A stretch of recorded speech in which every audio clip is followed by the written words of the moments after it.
Good morning everybody. स्वागत है आपका स्वतंत्र प्राइवेट आईटीआई के डिजिटल क्लासेस में। मैं गणेश कुमार सेन। कल हम लोग पढ़ रहे थे असाइनमेंट सॉल्व, मतलब असाइनमेंट को हम लोग क्या कर रहे थे, सॉल्व कर रहे थे। तो कल का जो क्वेश्चन हुआ था कल तक, आज हम लोग आगे बढ़ेंगे। तो आज का नेक्स्ट क्वेश्चन है कि A4 साइज का जो ड्राइंग शीट होता है, सबसे पहले आप ये जानिए कि ड्राइंग शीट कितने आकार का पाया जाता है। तो 6 भाग में ड्राइंग शीट को बांटा गया है इस प्रकार से।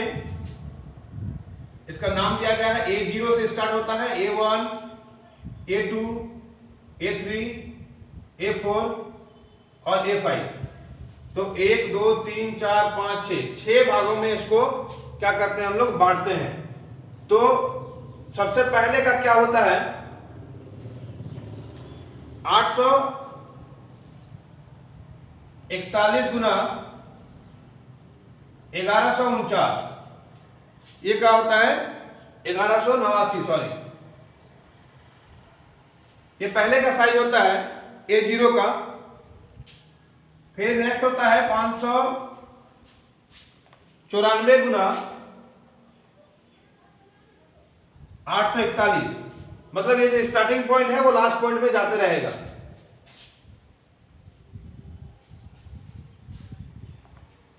इस प्रकार से नेक्स्ट होता है 420 गुना 594। याद करने का आसान तरीका है कि फर्स्ट वाला जो है वो लास्ट में जाते रहेगा। नेक्स्ट होता है 297 गुना 420। फिर नेक्स्ट होता है 210 गुना 297। फिर नेक्स्ट 148 गुना 210। ये क्या होता है, ड्राइंग शीट का साइज होता है, आकार होता है। तो अब आते हैं क्वेश्चन में। हम लोग क्वेश्चन में पूछ रहा है कि IS विशिष्टता के अनुसार ड्राइंग शीट को हम लोग क्या करते हैं, 6 भागों में बांटते हैं, जिसमें कि A4 साइज का जो ड्राइंग शीट होता है उसका साइज कितना होता है। क्वेश्चन ये पूछ रहा है कि A4 साइज का जो ड्राइंग शीट है उसका डायमेंशन कितना होता है। तो देखिए यहाँ पे आप लिख दिए हम, A0 का क्या होता है 841 गुना 1189, A1 का कितना होता है 594 गुना 841, A2 का होता है 420 गुना 594, A3 का क्या होता है 297 गुना 420, A4 का क्या होता है 210 गुना 297 और A5 का क्या होता है 148 गुना 210। तो आपको देखना है कि क्या क्वेश्चन में पूछ रहा है A4 साइज। यहाँ देखिए A4 साइज का क्या दिया हुआ है आकार, 210 गुना 297। तो ये चीज आप याद रखिएगा। तो ड्राइंग शीट से जितना भी क्वेश्चन आपका आएगा आप क्या कर सकते हैं, उसको सॉल्व कर सकते हैं। तो A4 का साइज का देखिए क्या दिया हुआ है 210 गुना 297। इसमें खोजिए 210 गुना 297 कहां दिया है, तो D। आंसर क्या हो जाएगा आपका, D हो जाएगा। फिर नेक्स्ट क्वेश्चन हम लोग देखते हैं।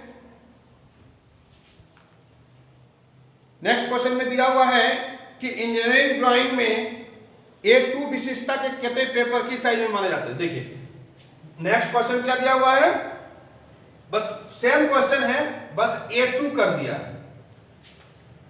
तो आप इसको याद रखिएगा। तो A2 का साइज देखिए क्या दिया है 420 गुना 594। यहां देखिए दिया हुआ, ऑप्शन नहीं दिया हुआ है। ऑप्शन नहीं दिया हुआ है तो इसको ऑप्शन भी चेंज कर सकते हैं। मान लेते हैं ये वाला भाग क्या दिया है 420 गुना 594। तो क्या पूछ रहा है A2 साइज का ड्राइंग शीट। A2 साइज देखिए क्या है 420 गुना 594। तो यहां आंसर में क्या दिया हुआ है, ऑप्शन में A नंबर में दिया हुआ है। तो हम क्या करेंगे, A को टिक लगा देंगे। बिल्कुल ही इजी है, बस इसको आपको याद रखना है। नेक्स्ट क्वेश्चन आते हैं हम लोग। नेक्स्ट क्वेश्चन में दिया है कि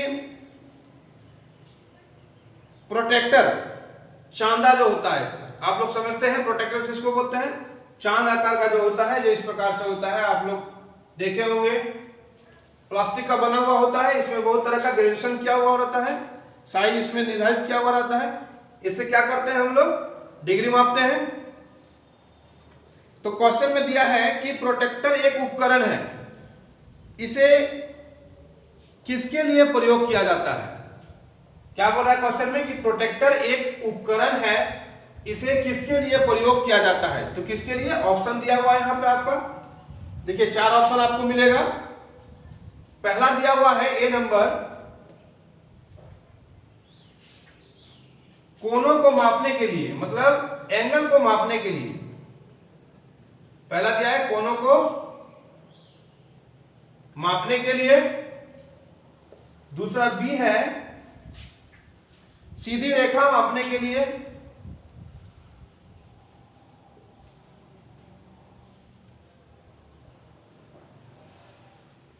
सीधी रेखा मापने के लिए। तीसरा सी नंबर है अर्धवृत्त रेखा खींचने के लिए या मापने के लिए, अर्धवृत्त रेखा मापने के लिए। चौथा नंबर है सीधी रेखा खींचने के लिए।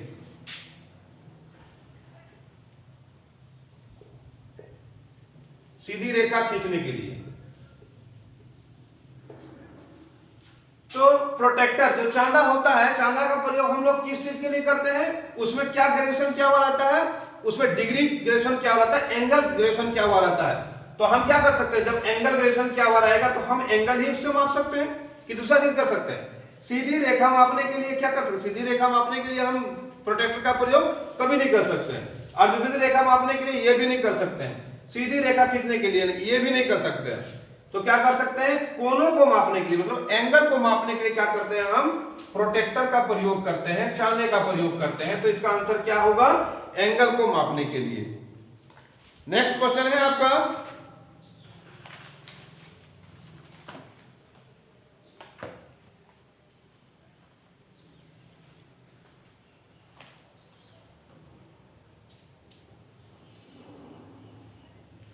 नेक्स्ट क्वेश्चन है कि मुक्त हस्त रेखा चित्रण के लिए किस प्रकार की पेंसिल का प्रयोग किया जाता है? नेक्स्ट क्वेश्चन, मुक्त हस्त रेखा चित्रण मतलब फ्री हैंड स्केचिंग।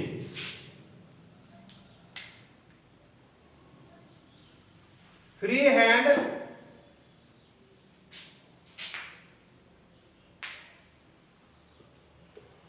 स्केचिंग के लिए क्या करते हैं हम लोग? कौन सा पेंसिल का प्रयोग करते हैं ये देखना है आपको।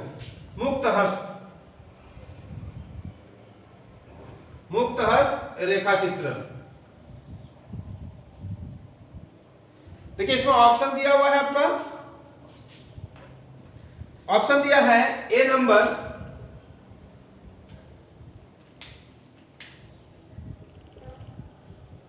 ए में दिया हुआ है 2H या 3H।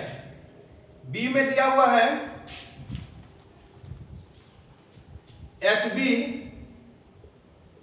या H। सी में दिया है 8H या 9H। और डी में दिया हुआ है 2H या ओनली H। तो फ्री हैंड स्केचिंग करने के लिए क्या करते हैं? देखिए हम लोग क्या करते हैं कि फ्री हैंड स्केचिंग जब हम लोग लिखते हैं या बनाते हैं तो ज्यादा हार्ड ग्रेड का पेंसिल हम लोग प्रयोग नहीं कर सकते हैं, क्योंकि हार्ड ग्रेड का पेंसिल प्रयोग करने से क्या होता है, पेज मेरा फट सकता है। इसलिए हम क्या करते हैं, थोड़ा सॉफ्ट ग्रेड का ही पेंसिल यूज करते हैं। तो इसमें से देखिए ऑप्शन जो दिया हुआ है इसमें सबसे ज्यादा सॉफ्ट ग्रेड आपको कौन सा है? तो ये जो दिया हुआ है HB या H, ये क्या है? सबसे, मतलब ये तीनों से ज्यादा क्या है? ये सॉफ्ट है। तो आंसर क्या होगा? HB या H ग्रेड की पेंसिल से हम क्या कर सकते हैं? मुक्त हस्त रेखा चित्रण बना सकते हैं।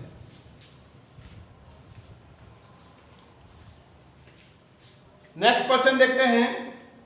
नेक्स्ट क्वेश्चन है फाइनल ड्राइंग बनाने के लिए किस ग्रेड की पेंसिल का प्रयोग किया जाता है? फाइनल ड्राइंग मतलब किसी ड्राइंग को हम थिन लाइन में खींच लिए, अब उसको डार्क करने के लिए हम किस प्रकार का पेंसिल का ग्रेड प्रयोग कर सकते हैं? तो इसमें भी ऑप्शन दिया हुआ है, देखिए क्या दिया हुआ है। ए नंबर में दिया है 6H, बी में दिया हुआ है 8H, सी में दिया हुआ है 3H और डी में दिया हुआ है 7H। सारे हार्ड ग्रेड है,